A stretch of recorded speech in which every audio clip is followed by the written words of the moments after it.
ಸಾಮಾಜಿಕ ಪಿಡುಗು ಎನಿಸಿಕೊಂಡಿರುವಂಥ ಬಾಲಕಾರ್ಮಿಕ ಪದ್ಧತಿ ಇನ್ನೂ ಕೂಡ ನಾಶ ಆಗಿಲ್ಲ. ಕಾರಣ ಏನೇನಿರಬಹುದು ಸರ್ ಬಾಲಕಾರ್ಮಿಕರ ಆಗೋದಕ್ಕೆ?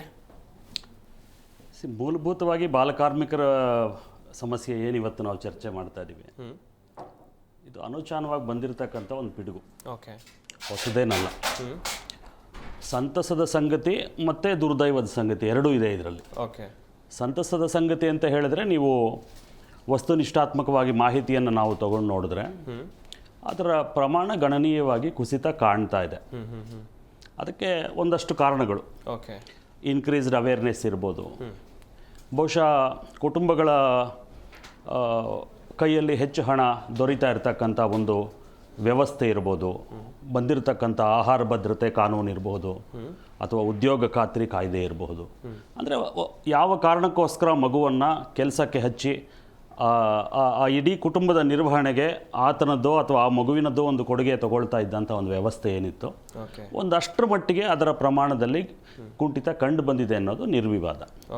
ಸೊ ಸಂತಸದ ಸಂಗತಿ ಏನು ಅಂತ ಹೇಳಿದ್ರೆ, ನೀವು ಟೈಮ್ ಸೀರೀಸ್ ಡೇಟಾ ನೋಡಿದ್ರೆ 10 ವರ್ಷಗಳು 20 ವರ್ಷಗಳ ಪ್ರಮಾಣದಲ್ಲಿ ನೋಡ್ತಾ ಬಂದರೆ ಪ್ರಮಾಣ ಕುಂಠಿತ ಆಗ್ತಾ ಇದೆ.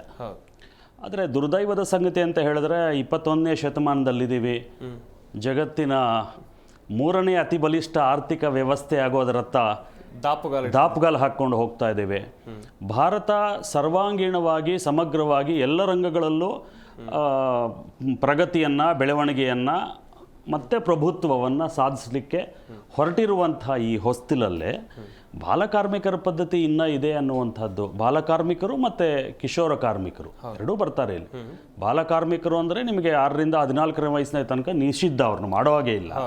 14ರಿಂದ 18 ವರ್ಷ ಇರತಕ್ಕಂಥ ಮಕ್ಕಳು ಕೆಲವೊಂದು ಕೆಲಸದಲ್ಲಿ ತೊಡಗಬಹುದು, ಆದರೆ ಅಪಾಯಕಾರಿ ಅನ್ನತಕ್ಕಂಥ ಕೆಲಸದಲ್ಲಿ ಅಥವಾ ಅಪಾಯಕಾರಿ ಆಗಬಹುದಾದಂತಹ ಪರಿಸ್ಥಿತಿಗಳಲ್ಲಿ ಅವರು ಕೆಲಸಕ್ಕೆ ತೊಡಕೊಳ್ಳೋ ಹಾಗಿಲ್ಲ ಅನ್ನೋದು ಬಂದಿದೆ.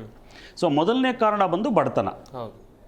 ಎರಡನೇ ಕಾರಣ ಬಂದು ಕೇವಲ ಬಡತನ ಅಷ್ಟೇ ಅಲ್ಲ. ಈಗ ನಾನು ಗ್ರಾಮೀಣ ಪ್ರದೇಶದಿಂದ ಬಂದವನಾಗಿದ್ದು, ಗ್ರಾಮೀಣ ಪ್ರದೇಶದ ಜೊತೆ ನಿಕಟವಾದಂಥ ಸಂಪರ್ಕ ಹೊಂದಿರೋನಾಗಿ, ಒಬ್ಬ ಸಂಶೋಧಕನಾಗಿ, ತರಬೇತುದಾರನಾಗಿ ನೋಡಿದಾಗ ಬಹಳಷ್ಟು ಕುಟುಂಬಗಳಲ್ಲಿ ನನಗೆ ದೊರೆಯದಂಥ ವಿದ್ಯೆ, ನನಗೆ ಸಿಗದೇ ಇರತಕ್ಕಂಥ ಸವಲತ್ತುಗಳು, ಶಿಕ್ಷಣ ನನ್ನ ಮಕ್ಕಳಿಗೆ ಸಿಗಬೇಕು ಅಂತ ಹೇಳಿ ತಂದೆ ತಾಯಿ ಇಬ್ಬರು ಕಷ್ಟಪಟ್ಟು ದುಡಿದು ಮಕ್ಕಳನ್ನು ಓದಿಸ್ತಾ ಇರತಕ್ಕಂಥ ವ್ಯವಸ್ಥೆ ಇದೆ.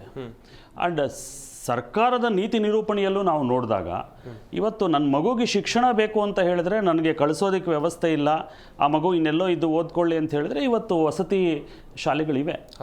ಸೊ ಅದರ ಪ್ರಮಾಣ ಜಾಸ್ತಿ ಆಗಿದೆ, ಇಲ್ಲ ಅನ್ನೋಂಥ ನಾವು ಹೇಳಲಿಕ್ಕೆ ಆಗೋದಿಲ್ಲ.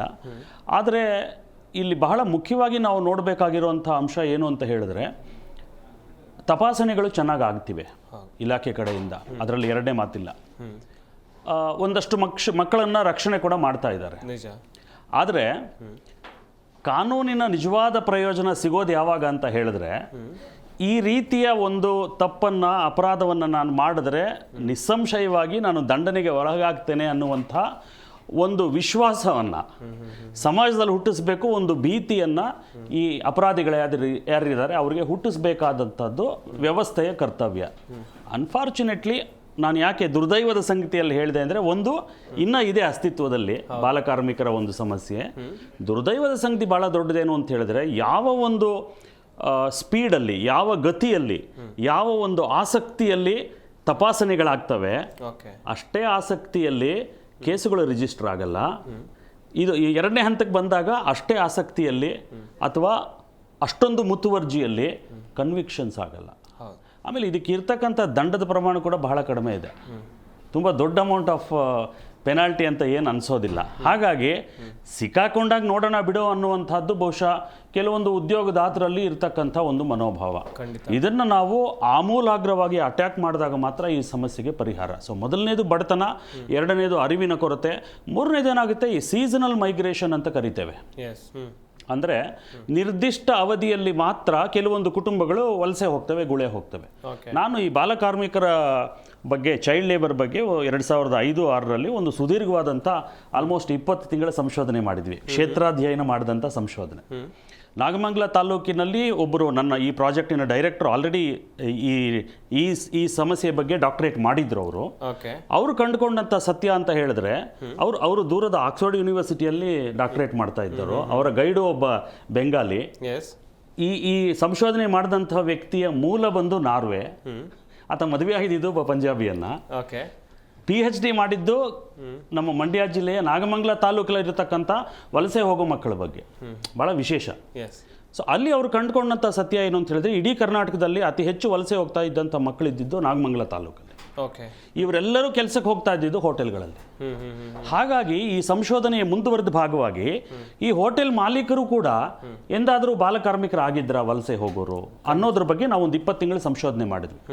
ಇದರಲ್ಲಿ ಕಂಡುಕೊಂಡ ಸತ್ಯ ಏನು ಅಂತ ಹೇಳಿದ್ರೆ, ಈ ಒಂದು seasonal migration also plays a very dominant role. ಇವರು ಪರ್ಮನೆಂಟ್ ಮೈಗ್ರೆಂಟ್ಸ್ ಅಲ್ಲ, ಪರ್ಮನೆಂಟ್ ಚೈಲ್ಡ್ ಲೇಬರ್ಸ್ ಅಲ್ಲ ಅವರು.